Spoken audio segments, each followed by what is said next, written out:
तो आज सच जानने का वक्त है। ऑपरेशन बीमार न्यूज 24 पर लगातार जारी है और खुलासों का सिलसिला भी जारी है। हम 4 राज्यों के हेल्थ सिस्टम की हकीकत आज आपके सामने लाकर रहेंगे। आपने एमपी की सच्चाई देखी, अब वक्त है ऑपरेशन बीमार में दूसरे बड़े खुलासे का। दूसरा खुलासा है राजस्थान से, जहां खुलेआम एम्बुलेंस की बर्बादी हो रही है। रखे रखे सरकारी एम्बुलेंस सड़ रहे हैं और इतना ही नहीं, एम्बुलेंस को खड़ी करने के लिए नियमों का हवाला भी दिया जा रहा है। नियमों का हवाला एम्बुलेंस खड़ी करने के लिए। बड़ी बात तो यह है कि यह खेल राजधानी जयपुर में स्थित स्वास्थ्य भवन में चल रहा है, जहां पर 2.5 साल से यह एम्बुलेंस धूल फांक रही है। यह हकीकत राजस्थान की भी हमारे कैमरे में कैद हुई और आपने ये तो देख लिया कि केंद्र सरकार किस तरीके से एम्बुलेंसेस को भेजती है। नियम का हवाला देकर केंद्र से एम्बुलेंसेस मंगवाया जाता है। यह हम आपको आगे दिखाने वाले हैं। राजस्थान में किस तरीके से रखी रखी एम्बुलेंसेस को सड़ाया जा रहा है, बर्बाद किया जा रहा है। जनता की गाढ़ी कमाई डिमांड भी की जाती है और उसके बावजूद किसी को कोई फर्क नहीं पड़ता इन एम्बुलेंसेस का इस्तेमाल हो रहा है कि नहीं हो रहा। 2.5 साल से एम्बुलेंसेस पड़ी हुई है।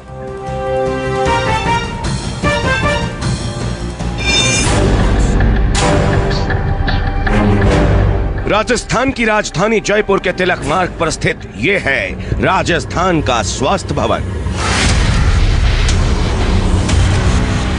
सूबे के स्वास्थ्य मंत्री यहां बैठते हैं, स्वास्थ्य विभाग के अधिकारी बैठते हैं। 7 करोड़ की आबादी की स्वास्थ्य की जिम्मेदारी इसी भवन पर है। इसमें बैठने वाले हर बाबू साहब पर है, लेकिन सब के सब ने अपने नेत्र लोचन पर काली पट्टी बांध रखी है। हम ऐसा क्यों कह रहे हैं, अब वो समझाते हैं। ये तस्वीरें देखिए, ये किसी कबाड़ खाने की तस्वीर नहीं है, बल्कि स्वास्थ्य भवन के अंदर के पार्किंग का मंजर है। अच्छी खासी एम्बुलेंस खड़ी खड़ी भंगार बन रही है। कई तो दम तोड़ चुकी हैं और कई अपनी आखिरी सांसें गिन रही हैं। इस एम्बुलेंस को देखिए, इसकी पहचान की पपड़ियां निकलती जा रही हैं। इस एम्बुलेंस के अस्तित्व पर जंग चढ़ती जा रही है। ये एम्बुलेंस कल तक मरीजों का इलाज कर रही थी, लेकिन आज खुद ही लाइलाज है। आज कीड़े मकोड़ों का आशियाना बन गई है। मैं कुछ एम्बुलेंस की तस्वीर आपको दिखाता हूँ। ये राजस्थान के स्वास्थ्य भवन में एम्बुलेंस खड़ी है, यानी कि जहाँ पर अधिकारी बैठते हैं, मंत्री बैठते हैं। ये एम्बुलेंस है, ये आप देख सकते हैं किस हालत में ये यहाँ खड़ी है। इसका कोई उपयोग नहीं है और पिछले 3-4 साल से इसी तरह से ये एम्बुलेंस खड़ी है कचरों के बीच में। और इस एम्बुलेंस के अंदर यदि मैं आपको दिखाने की कोशिश करूं तो अब ये पूरी तरह कचरा पात्र में या कचरा बास्केट में तब्दील हो गया है। ये फिर केंद्र सरकार ने और भेजा है टीबी के लिए ये गाड़ियाँ। ये सभी वो एम्बुलेंस हैं और इनकी हालत बताने के लिए शायद काफ़ी है कि पिछले 2-3 साल से इन्हें कभी चलाया ही नहीं गया। चलाना तो बहुत दूर की बात है, इनके दरवाजे तक को शायद कभी नहीं खोला गया है। विडंबना तो यह है कि स्वास्थ्य भवन में खड़ी 4 एम्बुलेंस ऐसी हैं जिसकी इस वक्त राजस्थान की जनता को बहुत ज्यादा जरूरत है, लेकिन बस अपनी नंबर प्लेट की वजह से उसे खड़ा कर दिया गया है। जी हाँ, सिर्फ नंबर प्लेट की वजह से। हाईटेक उपकरणों से लैस की 4 एम्बुलेंस राष्ट्रीय स्वास्थ्य मिशन योजना के तहत केंद्र सरकार ने राजस्थान में भेजी थी। इन गाड़ियों को राजस्थान सरकार की डिमांड पर भेजा गया था। साल 2018 में राजस्थान पहुंची ये चारों एम्बुलेंस 3-4 महीने तक तो इलाज के लिए शहर गांव दौड़ती रही। फिर इनकी रफ्तार पर अचानक ब्रेक लग गया, इनका चक्का जाम हो गया। करीब 2.5 साल से ये यूं ही खड़ी हैं। ये स्वास्थ्य भवन की पार्किंग में पड़ी हैं, जंग खा रही हैं।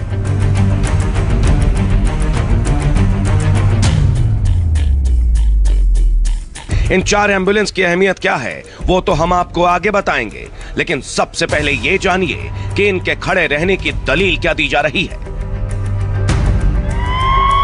केंद्र सरकार ने जो 4 एम्बुलेंस भेजी हैं, वो दिल्ली और यूपी में रजिस्टर्ड है। इनमें से 3 पर यूपी का नंबर प्लेट है और 1 पर दिल्ली का।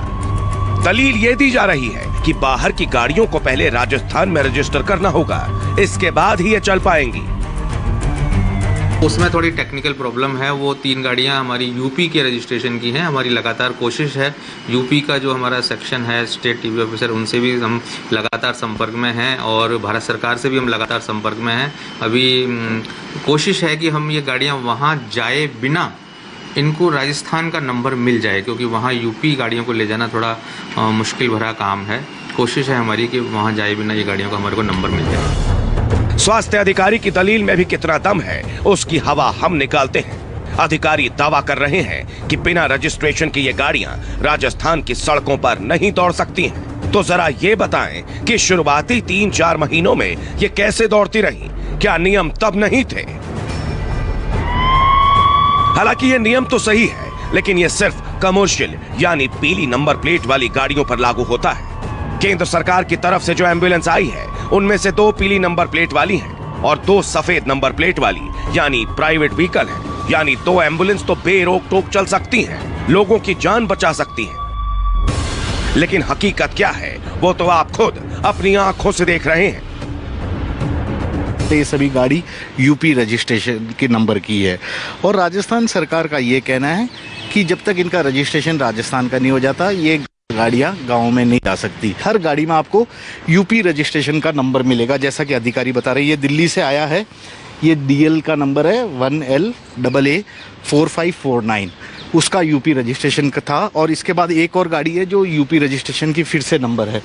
तो गाड़ियों का यही एक नंबर प्लेट इन गाड़ियों के सही तरीके से ग्रामीण इलाकों में पहुंचने में सबसे बड़ी बाधा बन रहा है। अधिकारियों का तो यही कहना है, गाड़ी यूपी रजिस्ट्रेशन की है, भले ही इसके अंदर पड़ी कीमती उपकरण, चिकित्सा उपकरण, टीबी की जांच के उपकरण खराब हो जाएं, लेकिन यह गाड़ी जब तक राजस्थान रजिस्ट्रेशन के नंबर में ट्रांसफ़र नहीं होती तब तक इन गाड़ियों का संचालन नहीं हो सकता है।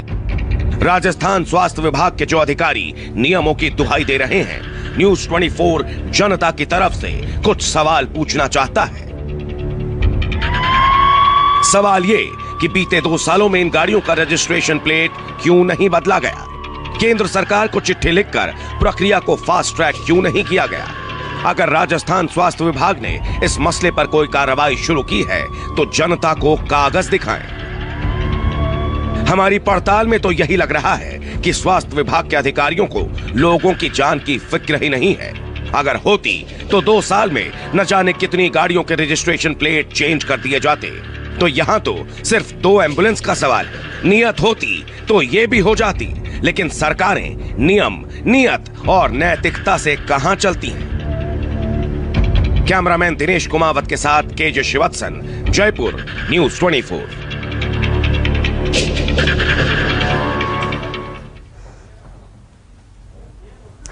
तो आपने ये तो देख लिया कि केंद्र सरकार द्वारा भेजी गई इन एम्बुलेंस को कैसे नियम का हवाला देकर खड़ा कर दिया गया है, कबाड़ बना दिया गया है। लेकिन ये जानकर आपको ताज्जुब होगा कि राजस्थान सरकार ने खुद इन एम्बुलेंसेस की मांग की थी, डिमांड की गई थी। देखिए आखिर क्यों और कितनी जरूरी है ये एम्बुलेंस, ये भी समझिए।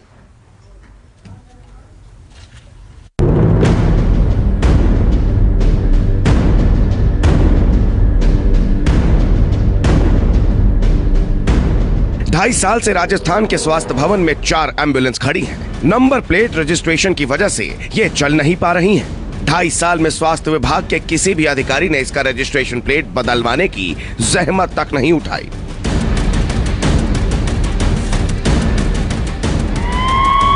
आखिर ये लापरवाही क्यों की जा रही है? लोगों की सेहत से क्यों खिलवाड़ किया जा रहा है? जनता की जिंदगी से धोखा क्यों किया जा रहा है?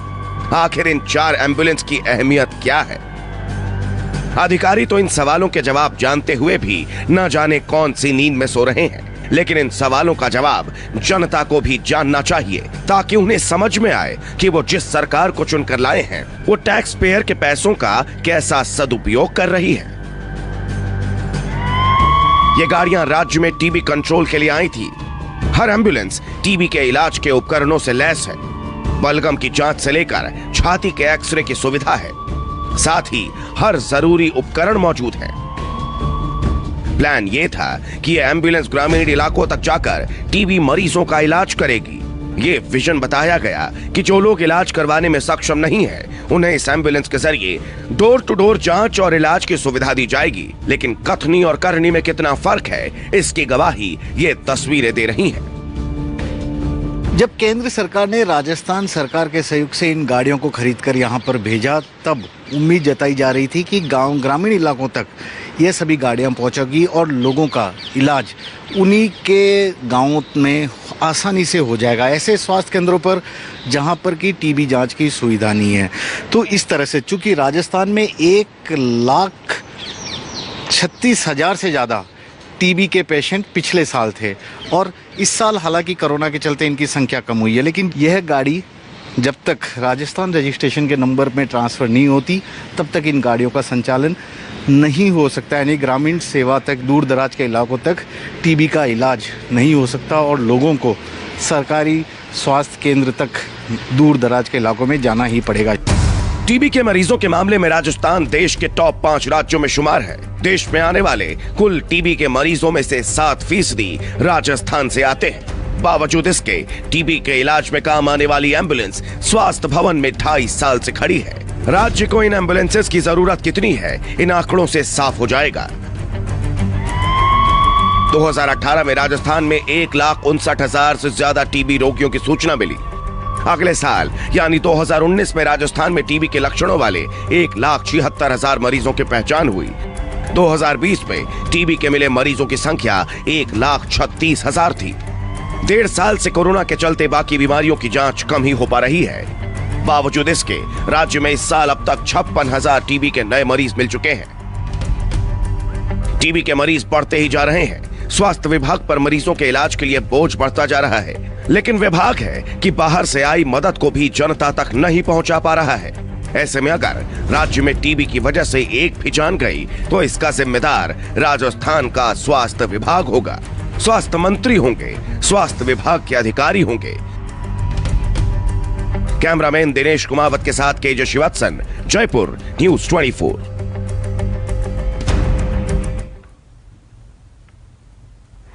तो कितनी बड़ी जरूरत है ये एम्बुलेंस, आपने ये भी देखा, और कितनी गंभीरता है इनको चलाने की, आपने ये भी देखा।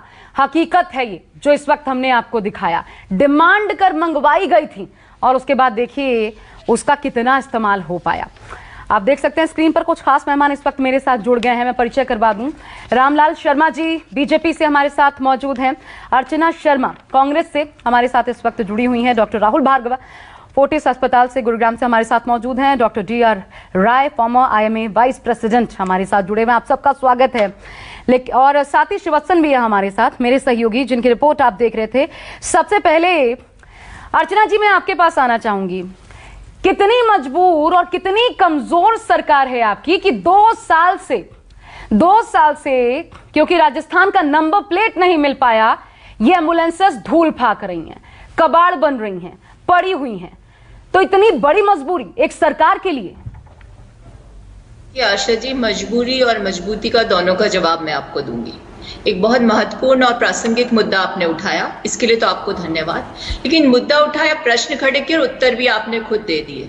यानी क्या कारण था कि एम्बुलेंसेस दूसरे राज्य के नंबर प्लेट्स के साथ यहाँ उपलब्ध हुई पूर्ववर्ती भाजपा सरकार के राज में, और ब्यूरोक्रेटिक लूप होल में फंस करके ये इस तरह से दुविधा सामने उत्पन्न हुई। अच्छा होता कि जिस सरकार ने इसका ऑर्डर किया था और जिस सरकार से ये उपलब्ध हुई उस सरकार को ये सुविधा दे देनी चाहिए थी। कभी ऐसी स्थिति उत्पन्न हो नियमों के कारण तो उसका समाधान हो सके।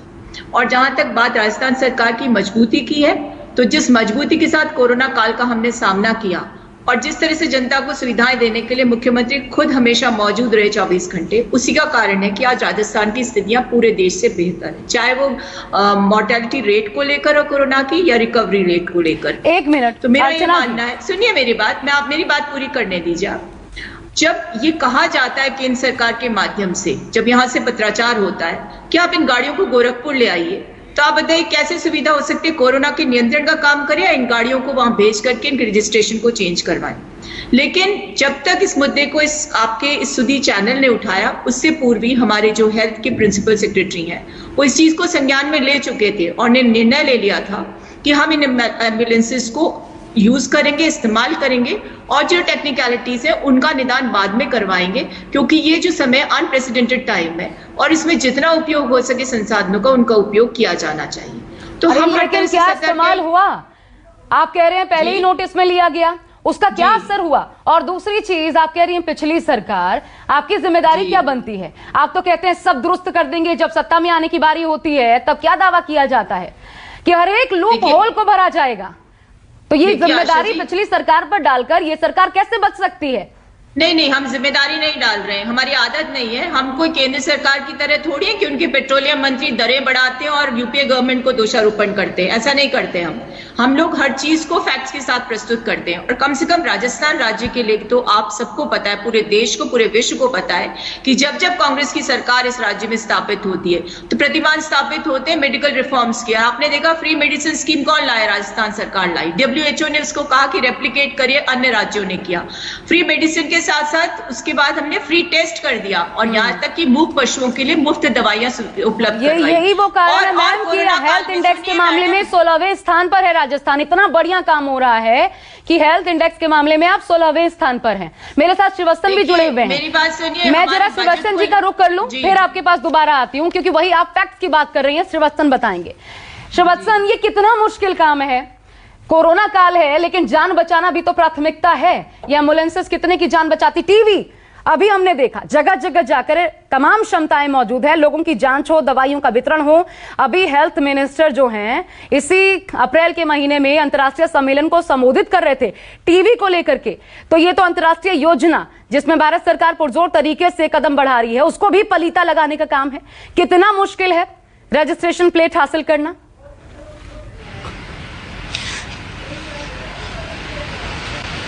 अर्चना जी, देखिए, यदि सरकार चाहे तो रजिस्ट्रेशन प्लेट हासिल करना बहुत मुश्किल काम नहीं है, लेकिन अभी तक मीटिंगों में हर बार यह मुद्दा उठता रहा है। मैं उन्हीं एम्बुलेंस के सामने, और मैं सबसे पहले आपको दिखाता हूं कि इन एम्बुलेंस में क्या क्या सुविधा है। ये एक तरह से मिनी आईसीयू है। मिनी आईसीयू मैं इसलिए बोल रहा हूं कि यहाँ पर टीबी की जांच के लिए जो ये एम्बुलेंस है उसमें बलगम की जांच की सुविधा तो है, इसके अलावा छाती के लिए एक्सरे की भी सुविधा है, यानी कि एक्सरे मशीन भी इसके अंदर पड़ी है। एक बाहर से अलग से एसी लगाया गया है। तो ये प्लांट, अगर मैं इस एम्बुलेंस की कीमत की बात करूं तो कम से कम 45 से 50 लाख रुपए तक की इसकी कीमत है, क्योंकि इसके अंदर इस तरह के इक्विपमेंट है। कुछ और एम्बुलेंस बताता हूं। ये देखिए, ये जनरल एम्बुलेंस है, कचरा भरा हुआ है। हालांकि एम्बुलेंस भरी पुरानी हो चुकी है, लेकिन या तो इसे ठीक कराया जा सकता है या इसे डिस्पोज करके नया लिया जा सकता है, लेकिन इसे एकदम कचरा पात्र बना के रख दिया गया है। तो यह जब राजस्थान में इस साल, पिछले 2 सालों से देखा जाए तो कोरोना के अलावा ज्यादातर बीमारियों की जांच नहीं हो रही थी, जबकि टीबी के मरीज आज भी हैं। बिना जांच के ही लोग अस्पतालों में आ रहे थे और 1,96,000 ये 2019 का आंकड़ा है। 1,36,000 टीबी के मरीज पिछले साल मिले, और इस साल जब एम्बुलेंस गांवों तक पहुंची नहीं है, लोग खुद आके टीबी की जांच कराते रहे। 50,000 से ज्यादा यदि मरीज टीबी के मिलते हैं, और तब ये हाल है।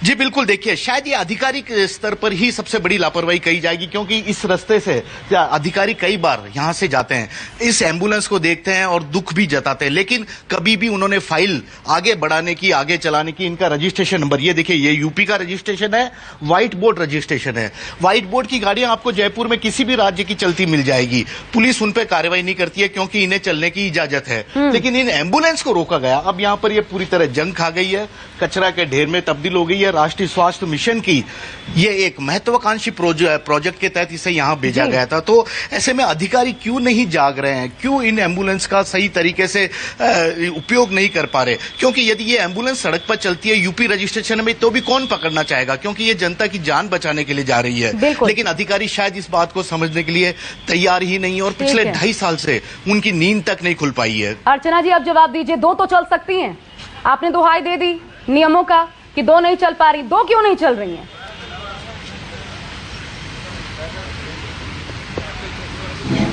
और यदि सबसे पहले मैं ये कहना चाहूंगी, मैं अपना ट्रैक नहीं बदल रही हूँ, लेकिन ये बात भी सच है कि ब्यूरोक्रेसी के स्तर पर इसमें कोताही बढ़ती गई है। और मैंने शुरुआत में कह दिया कि ये लूप होल या था, टेक्निकलिटी जो थी या कॉम्प्लेक्सिटी थी, ये ब्यूरोक्रेटिक थी।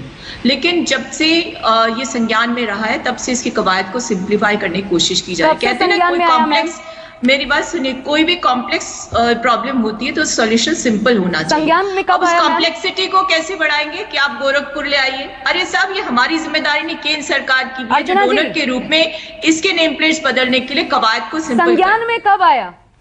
संज्ञान में हमारे है, लेकिन आप इस चीज को नहीं समझना चाह रहे कि जिस तरह का ये क्राइसिस था पूरे देश भर में, आपके इस प्रक्रम से पहले ही आ गया हमारे पास, आपके मुद्दा उठाने से पहले ही। और हमारे प्रिंसिपल सेक्रेटरी जो है हेल्थ, जी नहीं, कल रात को नहीं आया, हमारी जानकारी में है। और हमारे प्रिंसिपल सेक्रेटरी हेल्थ ने इस कवायद को शुरू करने के लिए कह दिया है कि कैसी भी स्थिति हो हमें इनका इस्तेमाल कर लेना चाहिए। आप कोई पेपर दिखा सकती हैं कब क्या हुआ? जुबानी कैसे? मैं तो आपको कागजों की बात नहीं कर रही, मैं तो आपको हकीकत दिखा रही हूँ, साधुवाद दे रही हूँ एक महत्वपूर्ण मुद्दे को उठाने के लिए, क्योंकि आप उस समय इस मुद्दे को उठा रहे हैं जब पूरा देश एक सेकंड क्राइसिस से गुजर रहा है। मैम सुनिए, आप उनके लिए दर्द बयां कर दीजिए जिनका इलाज नहीं हो पाया, जिनकी एम्बुलेंसेस की कमी की वजह से जान चली जाती है, उनकी जिम्मेदारी आप ले लीजिए। पहली बात देखिए आशा जी, मेरी बात सुनिए, राजस्थान में स्थितियां उत्पन्न नहीं हुई है। यहाँ पर सुविधाएं जितनी मुहैया हो सकती थी हमने करवाई है। ये कोई उत्तर प्रदेश थोड़ी है जहाँ पर लाशें बह रही है गंगा में। यहाँ कहीं आपने ऐसा मास बरियल की स्थिति देखी?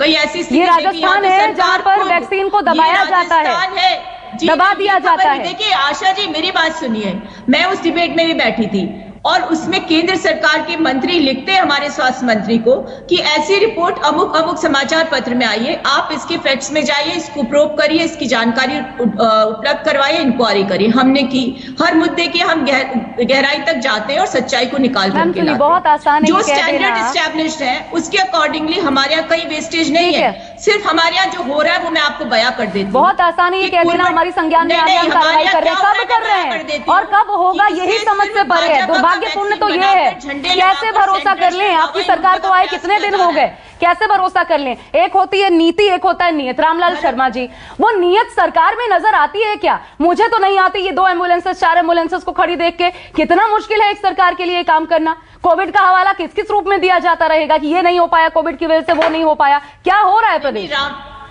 रामलाल शर्मा जी, मेरी बात तो पूरी होने दीजिए। मैंने सुन लिया मैम आपकी जवाब, मैंने आपका जवाब सुन लिया। आप मुझे ये नहीं बता पा रही हैं कि कब संज्ञान में लिया गया, आप मुझे ये नहीं बता पा रही हैं कि इस पर कार्रवाई कब तक हो जाएगी। मेरा सवाल रामलाल शर्मा जी से, अब उनको बोलने दीजिए। अब देखिए आशा जी, सबसे पहले तो मैं कहूँ कि राजस्थान सरकार का नारा है कि हमारी सरकार संवेदनशील है, हमारी सरकार जवाबदेही है और हमारी सरकार पारदर्शी है।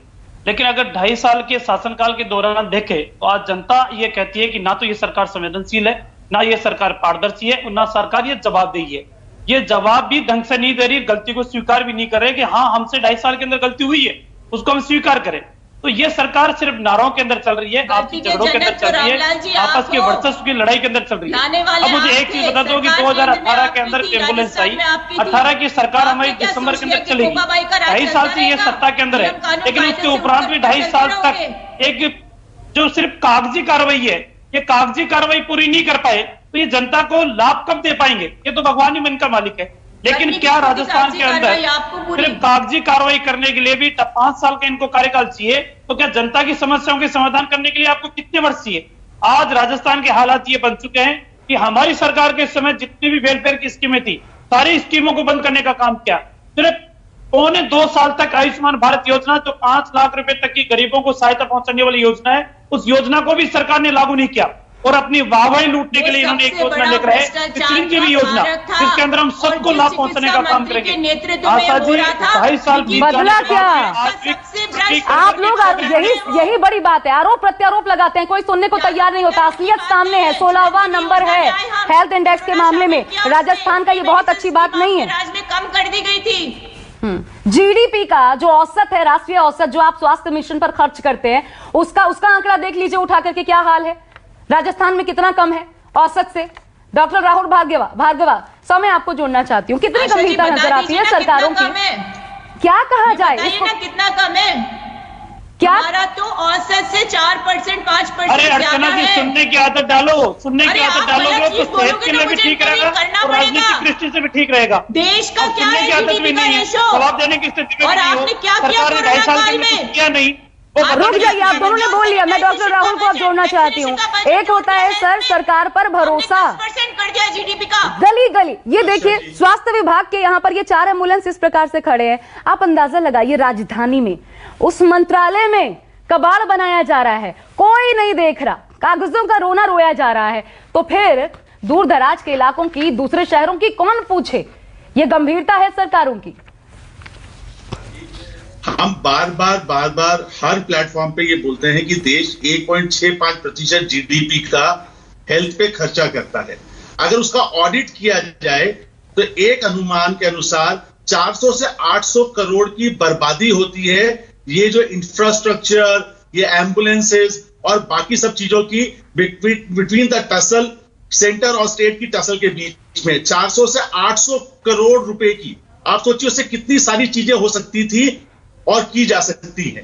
ये प्रशासनिक रूप से तरीके से हर बार ये बोल देना कि ये सेंटर की खराबी थी या स्टेट की खराबी थी, पर अल्टीमेटली कौन पिस रहा है इसमें कॉमन आदमी पिस रहा है। कॉमन आदमी ने कांग्रेस को 2.5 साल पहले क्यों चूज किया था? इसलिए चूज किया था कि अगर बीजेपी की कोई खामी रही तो उसको ठीक करेंगे। आज कांग्रेस की प्रवक्ता अपना पल्ला झाड़ रही है कहकर कि पुरानी प्रीवियस गवर्नमेंट की पॉलिसी थी ये। आपको पता है कि 2018-19 में टॉप 5 स्टेट्स में था, जवाबदेही सरकार है हमारी, टॉप 5 स्टेट्स में था इन्फेंट मोर्टालिटी रेट में।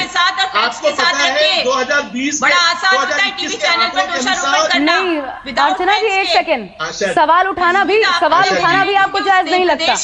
इसको देखकर क्या कहूं, ताली बजाऊं कि सरकार बहुत अच्छा काम कर रही है। राजस्थान, अरे स्वास्थ्य मंत्रालय में एम्बुलेंस पड़ी है मैम। अर्चना जी ये स्वास्थ्य मंत्रालय, कहीं और का हाल नहीं दिखा रही हूँ मैं। रघु शर्मा आते जाते होंगे, तमाम टॉप अधिकारी आते जाते होंगे। मैंने कब कहा कि 5 एम्बुलेंस नहीं खड़ी है? मैं तो कह रही हूँ कि ब्यूरोक्रेटिक लूपहोल में फंस गई है। और ये भी सुनने का साहस रखिए, सुनेंगी तो गलतियां पता चलेंगी और फिर आप काम करेंगी। तो डॉक्टर है वो, उनका किसी पार्टी से कोई लेना देना नहीं है, उनकी बात सुन लीजिए। डॉक्टर्स नर्सेज के ट्रांसफर करता था पैसे लेकर, वो डॉक्टर है, उनकी बात सुन लीजिए। वो किसी पार्टी से जुड़े हुए नहीं है, वो जो कहेंगे सच ही कहेंगे, प्रदेश की भलाई के लिए कहेंगे। डॉक्टर राजस्थान सरकार संवेदनशील नहीं है, जवाबदेही नहीं है, या तो उनको पता होना चाहिए बात कहने से पहले। डॉक्टर अर्चना कह रही हूँ। अर्चना जी 120 अगर 1 करोड़ 20 लाख की 3 एम्बुलेंस खर्च हो रही है तो वो मेरा टैक्स पेयर का मनी है। मेरे को पूछने का पूरा हक है कि वो बर्बाद क्यों हुआ और जिसने बर्बाद किया है उसको क्या दंड दिया गया है। ये नहीं अर्चना जी आप सुनने का साहस रखिए। ये गलतियां उजागर करने का मकसद हमारा ये है कि ये एक नहीं है, आप दूसरे जिलों पर भी नजर डालें। और किसी को बोलने से ये टोकना ठीक बात नहीं है, क्योंकि आपको बहुत मौका दिया मैंने बोलने का। आप कह रही है संज्ञान लिया गया, आप कागज दिखाइए कहाँ संज्ञान लिया गया। अर्चना जी सुनिए, आप सुनने की आदत डालिए। मैं डॉक्टर टी.आर. राय को जोड़ना चाहती हूँ। डॉक्टर राहुल थोड़ा सा वेट कर लीजिए। उसका कारण कौन है? डॉक्टर राहुल थोड़ा सा इंतजार कीजिए, डॉक्टर टी.आर. राव को भी जोड़ लेती हूँ। बिल्कुल, टैक्स पेयर्स का पैसा बर्बाद हो रहा है और सारी सरकारें मिलकर कर रही हैं। Doctor TR. राय सर, जिम्मेदारी नहीं ये स्थितियां जो हैं आखिर कौन निगरानी करेगा? वो रेगुलर मॉनिटरिंग की जो हम बात करते हैं, वो जवाबदेही, वो जिम्मेदारी किसकी है? ये जो जवाब मिल रहा है, संज्ञान ले लिया गया, पता ही नहीं कब उस पर कार्रवाई होगी, तो उम्मीद क्या की जाए और कैसे सुधरेंगी ये स्थितियां? आशा जी, इतना मुझे शर्म आ रही है ये देख के कि स्वास्थ्य सेवाओं को कितना नकारा जाता है। चाहे वो कोई सरकार आई हो, कभी स्वास्थ्य के ऊपर ध्यान नहीं दिया गया। आज आपने जीते जागते वहां पे इतने करोड़ का वेस्टेज गार्बेज बना के रखा हुआ है। और मैं राजस्थान के अर्चना जी से पूछता हूं कि राजस्थान के डॉक्टरों ने आपकी चिरंजीवी योजना को क्यों नकार दिया है? क्योंकि आप उनको मुफ्त में काम करवाना चाहते हैं। इस प्रकार की चीजें। और दूसरी बात यह है, मैंने आपसे पहले भी कहा था आशा जी कि हम डॉक्टरों को इस प्रकार की बहस में मत बुलाइए। ये राजनीति वाले एलिगेशन, काउंटर एलिगेशन के अलावा कुछ नहीं करने वाले। अगर हम we are concern for the health of the country, we are concern for the health of the nation and we are devoting our time. We don't have the time to discuss all this nonsense thing they are discussing over here. जी। And there is no, देखिए अगर एक स्वास्थ्य का अधिकारी थे, मैं कहता हूँ उसका एक्सप्लेनेशन कॉल कीजिए कि 2.5 साल तक तुम्हारी ड्यूटी क्या थी कि तुम उसके नंबर प्लेट नहीं बदल सके। बिल्कुल। एक प्राइवेट अस्पताल को आप पेनल्टी लगा देते हैं और इस आदमी को आपने छोड़ रखा है। आप लोगों को शर्म आनी चाहिए। जवाब दीजिए अर्चना जी, कितने एक्सप्लेनेशन कॉल्स किए आप लोगों ने इस 2.5 साल में? आशा जी बिल्कुल मैं जवाब दे रही हूँ। मैंने डॉक्टर साहब को सुना। डॉक्टर साहब, hats off to you and your fraternity, कोई दौराय नहीं है। आप लोग फ्रंटलाइन वॉरियर्स थे और पूरा देश संभाला आपने। लेकिन राजस्थान के किसी डॉक्टर ने चिरंजीवी योजना पर कोई प्रश्न नहीं उठाया, और वो एक बेहतरीन योजना है जिसे कोरोना तक जैसा जो रोग है, जिसे कह सकते हैं पैंडेमिक है, जिसके अभी बारे में किसी भी इंश्योरेंस एजेंसी ने किसी तरह से इनकलकेट नहीं किया, इंक्लूड नहीं किया, और राजस्थान सरकार ने इंक्लूड किया है। मेरी बात सुनिए, आपने प्रश्न किया, मेरा उत्तर आने दीजिए। मैं आपका सम्मान करती हूँ, मैं आपका सम्मान करती हूँ। डॉक्टर्स हमारे सिर माथे पर है, हम आपका पूरा सम्मान करते हैं। एक सवाल उठा रहे हैं, स्वास्थ्य से जुड़ा सवाल है। अर्चना जी सुन लीजिए, फिर जवाब दे दीजिए। एक सवाल उन्होंने उठाया है, सुन लीजिए। अर्चना जी, भामाशाह योजना को कितने डॉक्टर नर्सिंग होम ने नकार दिया? मैं राजस्थान को बिलोंग करता हूँ, नस्बत को जानता हूँ मैं, मुझे मत पढ़ाइए। मैं तो सबसे महत्वपूर्ण सवाल आप क्या बात कर रही हैं आप? लेकिन किसी ने नकारा नहीं, किसी ने नहीं नकारा। अगर डॉक्टर सेवा कर रहे हैं, मेरी बात सुनिए, अगर डॉक्टर कर रहे हैं क्योंकि वो they are committed for the health of the country, मरीजों को दिक्कत क्या है सर? शायद डॉक्टर सरकार बचाने में ही सब लगे हुए हैं, एक अलग अलग खेमे बन गए हैं, तो फिर कौन स्वास्थ्य सेवा को देखे? और कौन कहने लायक अर्चना जी बचा है? बताने देंगे तब तो मैं बताऊंगी ना। ठीक है, आप जवाब दीजिए। कुछ कहने लायक अर्चना जी मुझे ये बताइए, मैं तो सिर्फ ये चाहती हूँ, ये जो 4 एम्बुलेंस खड़ी है, क्योंकि ये एक जगह खड़ी है, हर जिले में ये हालत होगी। आपने और सबसे महत्वपूर्ण सवाल जो डॉक्टर राव ने उठाया, कितने एक्सप्लेनेशन किसी अधिकारी से कॉल किए गए? मुझे आज ये जवाब दे। आप कह रही है संज्ञान लिया गया, क्या संज्ञान? कहाँ है वो पेपर्स? किससे पूछा गया? कौन अधिकारी जिसको जवाबदेह बताया गया? कब तक जवाब आएगा? सब जवाब दीजिए। पनिशमेंट बता दीजिए।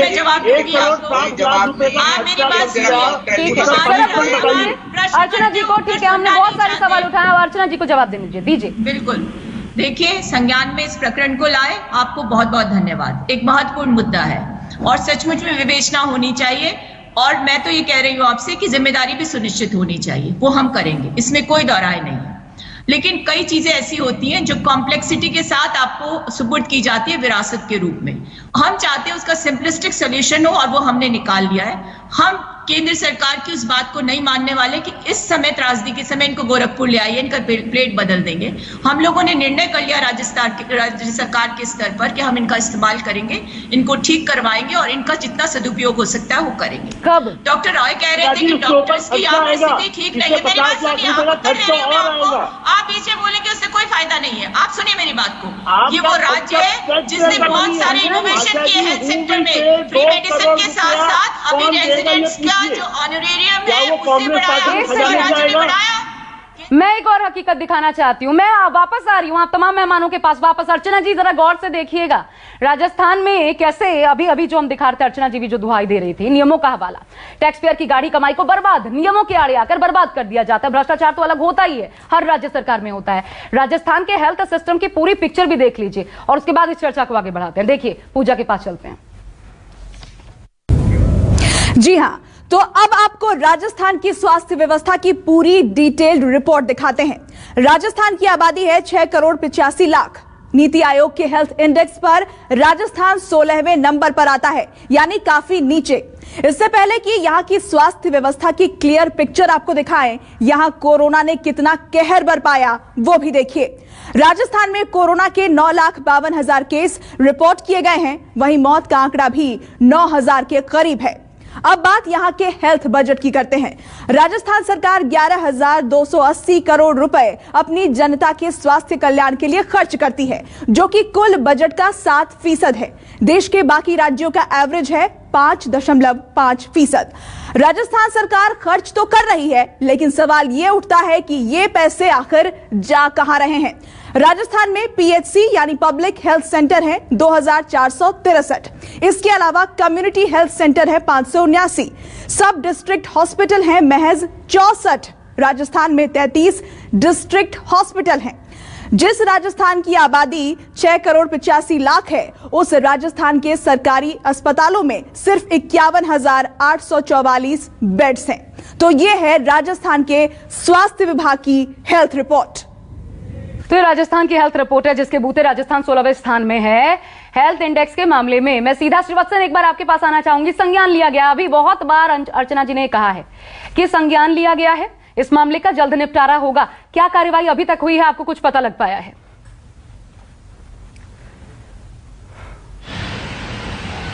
जी देखिए, अर्चना जी ठीक कह रही हैं। हर बार मंत्री स्तर पर, आधिकारिक स्तर पर जब भी मीटिंग होती है, इस मुद्दे को उठाया जाता है, लेकिन उसके बाद अधिकारी इस प्रोसेस को ही आगे नहीं बढ़ा पाते। एक सिंपल सा कागज है, आरटीओ के जरिए ये पूरा काम होना है। यदि यहाँ से एक लेटर स्वास्थ्य भवन से चला जाए कि हमें नंबर चेंज करना है, तो इस गाड़ी को भी वहां तक ले जाने की जरूरत नहीं है, क्योंकि सरकारी प्रक्रिया है।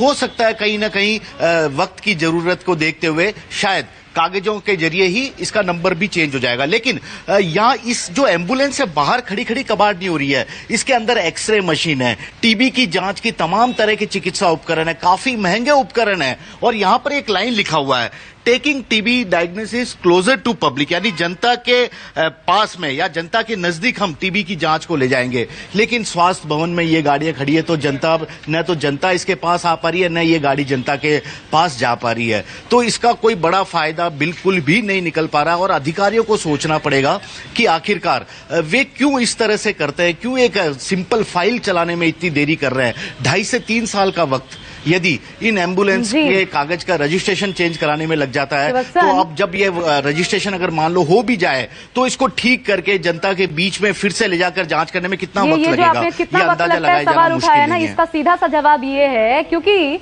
जरूरत ही नहीं पड़ती, कोई पूछने वाला ही नहीं है कि क्या हो रहा है, एम्बुलेंसेस चल रही हैं कि नहीं चल रही हैं। सब कान में तेल डाल के सोए हैं, किसी की जान जाए क्या परवाह पड़ता है, किसी को फर्क क्या पड़ता है, जिसका गया उसका गया। राज्य सरकारों के पास दिखाने के लिए झूठे आंकड़े हर जगह पर हैं, चाहे वो बीजेपी की सरकार हो चाहे कांग्रेस की सरकार हो। रामलाल शर्मा जी एक बात बताइए। आशा जी, प्रॉब्लम क्या है कि हेल्थ केयर जो है वो इलेक्शन का मुद्दा नहीं है। हाँ। रोटी कपड़ा मकान के पास जिस दिन हेल्थ केयर इलेक्शन का मुद्दा हुआ और जिसके बेसिस पे इलेक्शन में वोट डले, उस दिन ये एम्बुलेंस सड़कों पे दिखेंगी, ना कि स्वास्थ्य विभाग में। सबसे बड़ी प्रॉब्लम है अकाउंटेबिलिटी की प्रॉब्लम है। इन एम्बुलेंसेस को ठीक कराने में 50 लाख रुपए और लगेगा, उसके पैसे कहां से आएंगे? आप कहते हैं हमारा जीडीपी 1.6% खर्च होता है। आप देख लीजिए किस प्रकार से लीकेजेस है सिस्टम के अंदर। तो गरीब आदमी गरीब रहेगा, 80% प्राइवेट सेक्टर हेल्थ केयर देता रहेगा, कॉस्ट बढ़ती रहेगी, आउट ऑफ पॉकेट एक्सपेंडिचर बढ़ता रहेगा, टैक्स पेयर पे और टैक्स बढ़ता जाएगा, पर सरकारें नहीं बदलेंगी, क्योंकि नियत और नियति दोनों नहीं है, दोनों ही खराब है। बिल्कुल, इसलिए रामलाल जी, हमने कभी नहीं देखा इन 2.5 सालों में कि आप चाहे बीजेपी भी सड़क पर उतरकर, यह जिम्मेदारी क्या आपकी नहीं बनती जनता के प्रति? विपक्ष में बैठने का क्या मतलब है? क्या आपको मुद्दे उठाना आपकी जिम्मेदारी नहीं है? कोरोना का पीक गुजर गया, राजस्थान में क्या हाल थे ये सबने देखे, हर चीज पर आप सड़क पर उतरते हैं। हेल्थ क्यों मसला नहीं है? कहां है बीजेपी? क्यों आईना दिखाने का काम विपक्ष का काम नहीं करती बीजेपी? देखिए आशा जी, भारतीय जनता पार्टी पूरी विपक्ष के धर्म को निभाती हुई आई है और निभा भी रही है, आगे भी निभाएगी। लेकिन आपने देखा होगा पिछले 1.5 साल से लगातार कोरोना का कहर पूरे देश के अंदर है और दुनिया के अंदर है, लेकिन फिर भी उसके बावजूद भी हम प्रोटोकॉल की जो कोरोना का जो एडवाइजरी थी उसकी पालना करते हुए हमने प्रतिपक्ष के लिए हर मांग उठाने का काम किया, हमने ज्ञापन देने का काम भी किया, प्रदर्शन करने का काम किया। नहीं तो इतना कमजोर है विपक्ष की, उसकी सुनती ही नहीं सरकार। एक भी आशा जी ऐसा मुद्दा नहीं जिस मुद्दे को छोड़ने का हमने काम किया। लेकिन हालात क्या राजस्थान के अंदर? अर्चना जी हमारे साथ बैठी। अर्चना जी, मैं आपसे पूछता हूँ, ईमानदारी से बता रहा ना, कोविड के दौरान एक भी पीएससी और सीएससी के ऊपर एक भी कोरोना के मरीज का इलाज किया गया? जितने भी कोविड के मरीज थे उनका अगर इलाज हुआ है तो निजी अस्पतालों में करवाए। मुझे अर्चना जी समझ में आ रहा है क्या कह रही हैं, मैं आप ही से जवाब लेने आ रही हूँ। रुकिए, अब अर्चना जी मुझे बताइए, क्योंकि मेरे पास बहुत ज्यादा वक्त नहीं है। सीधा सवाल, कब तक चलेंगे एम्बुलेंसेस? देखिए आशा जी, मैं शुरू से कह रही हूँ, एक महत्वपूर्ण मुद्दा आपने उठाया है और मैं पूरी तरह से आपको आश्वस्त कर रही हूँ कि जल्द से जल्द ये एम्बुलेंसेस दौड़ेंगी और जिस मिशन के लिए आई थी टीबी कंट्रोल, उसमें इनकी भूमिका सुनिश्चित होगी और जनता को इससे राहत मिलेगी। ये बहुत कोई संशय नहीं है, आसान सा जवाब है। नहीं, रटा रटाया नहीं, वास्तविक उत्तर है। और जब मैं बोल रही हूँ सरकार के प्रतिनिधि के रूप में बोल रही हूँ और मैं आपको पूरी जिम्मेदारी के साथ कह रही हूँ कि यदि इसमें किसी की कोई कमी भी है तो उसके खिलाफ जिम्मेदारी सुनिश्चित करने का काम सरकार करेगी। श्रीवत्सन वहां पर मौजूद हैं, आपसे सवाल होगा। श्रीवत्सन वहां पर मौजूद है, क्या हो रहा है? श्रीवत्सन उनको मैं बहुत अच्छे से जानती हूँ और वो भी मुझे बहुत अच्छे से जानते हैं। वो जानते हैं कि अगर मैं कह रही हूँ तो मैं सरकार की तरफ से जिम्मेदारी के साथ कह रही हूँ और वही आपको इसको रिपोर्ट भी करेंगे कि उन्होंने जो एफर्ट किया और आपने जो मुद्दा उठाया और जिस प्रकार से हम अपनी जिम्मेदारी को ग्रहण कर रहे हैं, ये शीघ्र इसका समाधान होगा। लेकिन एक बात जरूर कहना चाहूंगी आशा जी कि जो रामलाल जी बैठे हैं ना, आपके चैनल में सरासर झूठ बोल रहे हैं। खुद प्रधानमंत्री ने वीसी में सीएम को सराहा है, कहा है कि कोरोना मैनेजमेंट बेहतरीन रहा, भीलवाड़ा मॉडल कंटेनमेंट ठीक है, वो एक अलग मसला है। लेकिन मेरे साथ श्रीवत्सन मौजूद है क्योंकि आप जिम्मेदारी में श्रीवत्सन के कंधों पर डाल रही हूँ और वो भी कुछ कहना चाहते हैं। श्रीवत्सन,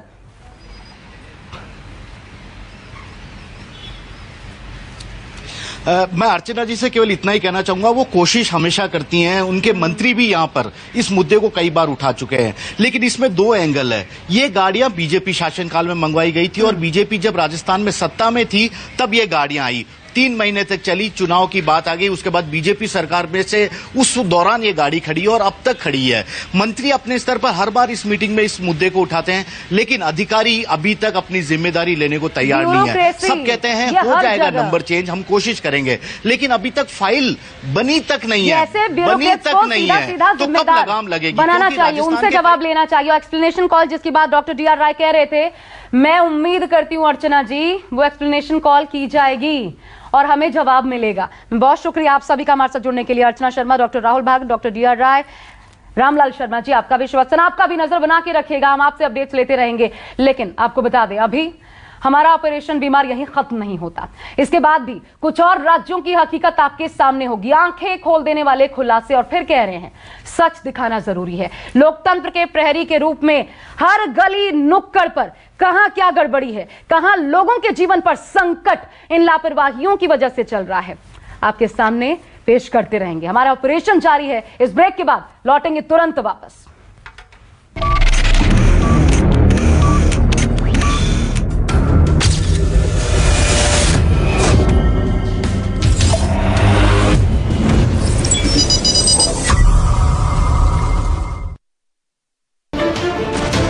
नमस्कार, मैं हूं संदीप चौधरी। अगर आपको ये वीडियो पसंद आया हो तो इसे लाइक और शेयर जरूर करें, और हां, हमें सब्सक्राइब और फॉलो करना ना भूलें ताकि आप देश और दुनिया की कोई खबर मिस ना करें। तो जुड़िए हमारे साथ और देखते रहिए News 24।